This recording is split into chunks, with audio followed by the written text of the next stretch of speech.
Soyez-nous engagés dans votre commune, bonjour! Dans cette troisième vidéo concernant les condamnations de la municipalité et ses alliés, sera traitée la censure par le tribunal administratif de Dijon de décisions illégales prises lors du conseil municipal du 14 avril 2022.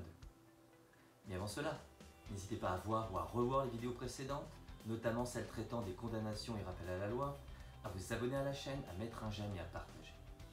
Également, retrouvez tous nos travaux sur notre site internet www.ensemblesovinois.webnote.fr ainsi que sur Facebook et Instagram.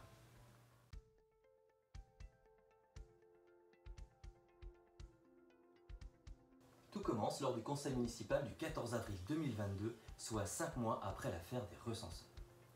Notamment à la suite de la démission fracassante du second maire adjoint, M. Déramé, le conseil municipal a été réuni.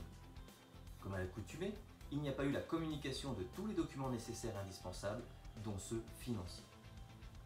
De surcroît, l'ordre du jour a été modifié à plusieurs reprises, notamment pendant la séance. C'est dans ce contexte que le poste de maire adjoint, laissé illégalement vacant depuis plusieurs mois, a été supprimé, et ce, malgré mes alertes et celles de l'ancien détenteur.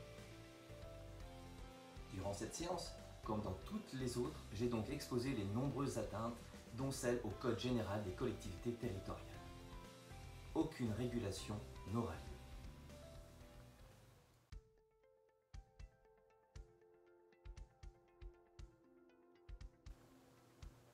En l'absence de réponse, après avoir rédigé un recours gracieux argumenté, j'ai été contraint de déposer un mémoire au tribunal administratif de 23 pages pour excès de pouvoir.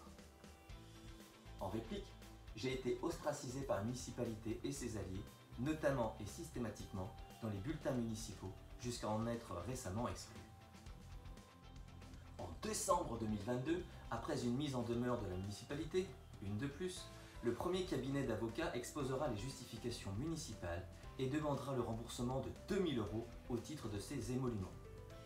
Il ne communiquera jamais le compte-rendu du conseil municipal, mais produira une pièce modifiée par une conseillère. Dans le même schéma que dans l'affaire exposée précédemment, ce fut ensuite au second cabinet de représenter définitivement la mairie. À nouveau, ce n'est qu'à la suite de l'information du sens des conclusions du rapporteur public en ma faveur qu'il demandera l'annulation de l'audience du 2 avril 2024 et l'obtiendra. Il produira la semaine suivante un nouvel argumentaire, passant au passage des émoluments sollicités à 3 000 €. Presque 2 ans après, 9 conseillers, dont 2 de la liste alliée réunis pour Soligny, ont attesté avoir reçu certains documents, mais pas tous. Tous avaient égaré le courriel originel.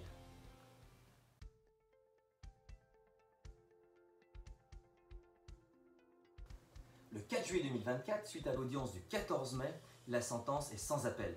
Le juge annule la quasi-totalité des décisions du conseil municipal du 14 avril 2002. Les décisions censurées sont réputées n'avoir jamais existé. Une fois encore, un nouveau conseil municipal doit être réuni pour que les décisions, dont budgétaires, soient prises légalement. Et il a été rappelé une fois encore qu'au troisième mandat, les documents municipaux devront être produits, communiqués et mis à disposition de tous et en particulier des élus.